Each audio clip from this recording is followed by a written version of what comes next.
ये बिल लाकर सरकार टारगेट करना चाह रही है विपक्ष पार्टियों। सरकार की ये नीयत है कि भाई किसी भी तरह से सरकार गिराई जाए सरकार को। अब ये तो सब कुछ आप ही के हाथ में रहे, क्योंकि ईडी को, सीबीआई को, पुलिस मशीनरी को अपॉइंट कौन करता है? सरकार अपॉइंट करती, जो मौजूदा सरकार रहती।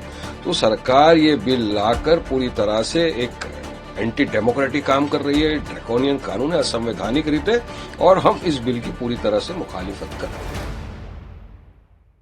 देखिए, हम इन बिलों की पूरी तरह से मुखालिफत करते हैं कि ये पूरी तरह से असंवैधानिक है, ड्रैकोनियन है और डेमोक्रेसी के खिलाफ है।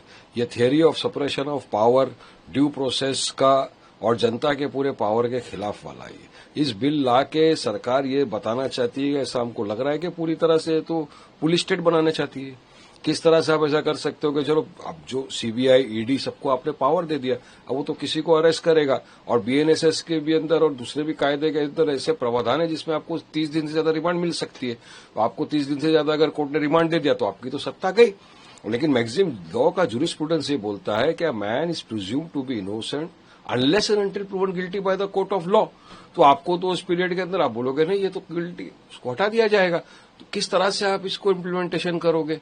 अब दूसरी तरफ आप ये भी देखो ना कि आप बोलते हैं प्राइम मिनिस्टर के खिलाफ एक्शन ले सकते, कौन लेगा प्राइम मिनिस्टर के खिलाफ एक्शन? चलो बताओ मेरे को। प्रेसिडेंट को पावर है, अरे संविधान में है कि प्रेसिडेंट को काउंसिल ऑफ मिनिस्टर्स के साथ चर्चा करने के बाद लेगा, तो होने वाला नहीं है प्राइम मिनिस्टर के खिलाफ। ये बिल लाकर सरकार टारगेट करना चाह रही है विपक्ष पार्टियों को। सरकार की ये नीयत है कि भाई किसी भी तरह से सरकार गिराई जाए सरकारों को। अब ये तो सब कुछ आप ही के हाथ में रहेगा, क्योंकि ईडी को, सीबीआई को, पुलिस मशीनरी को अपॉइंट कौन करता है? सरकार अपॉइंट करती, जो मौजूदा सरकार रहती। तो सरकार ये बिल लाकर पूरी तरह से एक एंटी डेमोक्रेटिक काम कर रही है, ड्रैकोनियन कानून है, असंवैधानिक रीते, और हम इस बिल की पूरी तरह से मुखालिफत करते हैं। सदन अवैध तो हमेशा करप्शन के अगेंस्ट में है, तो आखिर विरोध क्यों? नहीं, करप्शन के खिलाफ तो हम सब है। कौन बोलता है कि करप्शन होना चाहिए? करप्शन के खिलाफ सब है, मगर इस तरह का बिल लाके आप करप्शन को हटाने की बात नहीं है। ये तो जो सरकार है उनको गिराने की साजिश चल रही है, इस तरह से पुलिस स्टेट बनाने की साजिश चल रही है पूरी तरह से। ये तो हिटलर के जमाने में होता था जर्मनी के अंदर, उस एरा के अंदर ले जाने वाली बात हो रही है। आप तो देखिए ना किस तरह से किसी को भी आप 30 दिन से ज्यादा रिमांड मिल गया, तब क्या करेंगे उसका?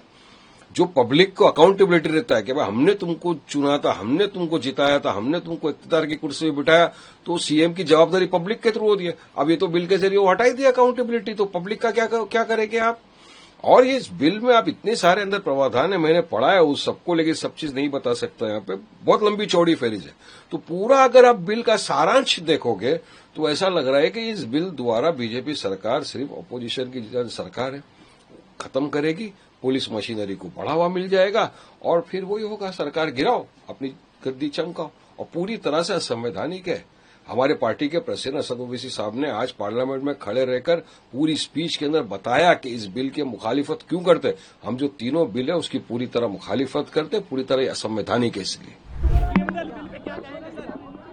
भाई क्रिमिनल बिल जो लाया जा रहा है वो इसलिए लाया जा रहा है कि जब संविधान बना होगा तब शायद संविधान बनाने वालों को, देश के निर्माताओं को इस बात का एहसास ही नहीं रहा होगा कि लोग, सत्ता में बैठे हुए लोग इतने करप्ट हो जाएंगे, इतने भ्रष्टाचारी हो जाएंगे, इतने बड़े क्रिमिनल होंगे कि उनको जेल जाना पड़ेगा, और उससे भी बढ़कर कि वो जेल जाने के बाद भी अपना पद नहीं छोड़ेंगे। तो मुझे लगता है कि जो बिल आ रहा है वो ठीक बिल है कि अगर आप पर कोई इल्ज़ाम है, आपको जेल में जाना पड़ रहा है, तो आप जेल से बैठकर सत्ता नहीं चला सकते हैं। तो ये कानून जहां तक मैं समझता हूं ठीक है। बिल की कॉपियां फाड़कर फेंक दी, क्या कहना चाहिए? बहुत दुखद और निंदनीय है। ऐसी गुंडागर्दी सदन की गरिमा को लेके पूरा तार-तार कर दिया, बहुत दुखद है। इस तरह से बिहेवियर हमने तो कभी 7 साल में नहीं देखा था। शॉकिंग है, बहुत ही कठोर शब्दों में मैं इसकी निंदा करता हूँ। गुंडागर्दी की पूरी हद कर दी। लेकिन टीएमसी के सांसद बोले कि हमारे साथ धक्का मुक्की की, महिला के साथ बिट्टू ने धक्का मुक्की। नहीं, गृह मंत्री के एकदम फ्रंट में उनकी छाती पर आ गए, उनके मुंह पर कागज फेंका गया, बदतमीजी की शब्दों का, गलत गंदे शब्दों का प्रयोग। हमारे साथ बातचीत करने के लिए हैं डॉक्टर बिट्टू जी। टीएमसी की तरफ से ये आरोप लगाया जा रहा है कि आपने धक्का मुक्की की है महिला सांसदों के साथ में। एक महिला सांसद है, उन्होंने भी आरोप लगाया है। क्या कह सकते हैं, किसी का कहने को तो कोई कुछ कही जाए, मैं क्या बोलूं इसमें। लेकिन वो कह रहे हैं कि गुंडागर्दी कर रहे हैं, धक्का मुक्की कर रहे हैं। पार्लियामेंट में गुंडागर्दी करने आते हैं लोग? आप मुझे बताइए, पार्लियामेंट में हम लोगों के मसले उठाने आते हैं, लोगों के काम करने आते हैं कि यहाँ पे आके ये कागज पत्थर, और आप हर रोज पार्लियामेंट को डिस्टर्ब कर रहे हैं, पार्लियामेंट को आप कहीं चलने नहीं दे रहे, आप ये काम करने आ रहे हैं। शर्म आती है कई बार कि कैसे ये पार्टियां किस तरीके से देश और देश की पार्लियामेंट को इन्होंने बंधक बनाया हुआ। और बाकी बात ऐसे मैं समझता हूँ, ये पार्टी आजकल तो महिलाएं और पुरुष में कोई अंतर नहीं है। हर ऐसी महिलाओं को आगे लाके अगर ये ऐसी छोटी बातें करेंगे तो मेरी ख्याल से कोई भी एक सिख पगड़ीधारी वो हमेशा अपनी माओ बहनों की रक्षा करता है, तो ऐसी छोटी हरकतें कभी करता नहीं है। इसीलिए मैं इस चीज का तो जवाब ही नहीं देना चाहिए, और मेरे बारे में देश जानता है। लेकिन जिस तरीके की परिस्थितियां बन गई थी वहां पर अरे कोई परिस्थिति नहीं, यहाँ कोई पाकिस्तान इंडिया थोड़ी है। वो पार्लियामेंट में चलती रहती है, एक दूसरे का विरोध होता है, ये चीजें चलती रहती हैं। ऐसी कोई यहाँ पे कोई लड़ाई झगड़ा, किसी से कोई निजी लड़ाई झगड़ा थोड़ी। विपक्ष कह रहा है कि ये बिल जो है असंवैधानिक है, आपको क्या लगता है?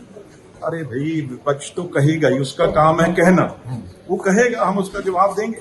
और ये तो पार्लियामेंट कमेटी में गया है अभी, तो जब सिलेक्ट कमेटी में जाएगा और 21 मेंबर यहाँ बनेंगे लोकसभा के, 10 मेंबर बनेंगे राज्यसभा में, वो अपनी हर पार्टी अपनी बात वहां करेगा। हमारे साथ बातचीत करने के लिए मिताली बागी हैं, जो कि सदन में मौजूद थी उस दौरान जब बिल की कॉपियां फाड़ी गई थी। और ये देखिए यहाँ पर ये दिखा रही किस तरीके से उनको चोट आई है। मिताली जी, किस तरीके से टारगेट क्या हुआ था? आपको धक्का मुक्की हुई आपके साथ में, आपने हम लोगों ने देखा भी वहाँ पर, क्या कहना? मेरे जो हमारा जो टीएमसी का एमपी है ना, सब लोग ओएलएक्स से सब मिलजुल के ओएलएक्स के गए, प्रतिवाद किया। तो वो लोग अचानक आ गया मेरे पास, उन्होंने धक्का दिया, मेरे कंठ को, सब लोगों को कंठ के रुद्ध किया। तो अचानक यहाँ से आया जोर से, ये मूवमेंट से आया, तोड़ा। यहाँ पे देखिए अबू ताहिर जी जो है ना, हमारा एमपी टीएमसी का एमपी है ना, पहले उसको धक्का मारा, उसके बाद शताब्दी दी, मैं शर्मिला दी, उसके बाद थी जोर जोर से धक्का मारा। वो महिला लोगों को जो आचरण किया वो धिक्कार की बात है। किसने धक्का मारा? रिजू जी थे पहले, तो रिजू जी आ गया, उसके बाद बिट्टू जी आ गया, उसके बाद सब लोगों ने हमला किया। लेकिन आप लोग वेल में जाकर जो कॉपी थी बिल की वो फाड़ के गृह मंत्री की तरफ फेंक रहे थे। वो झूठ, जरा झूठ है। वो बिल का कॉपी मुझके पास नहीं थे, लेकिन आप लोग नारेबाजी कर रहे थे। कागज अलग थे, हम लोग आवाज उठा रहे थे।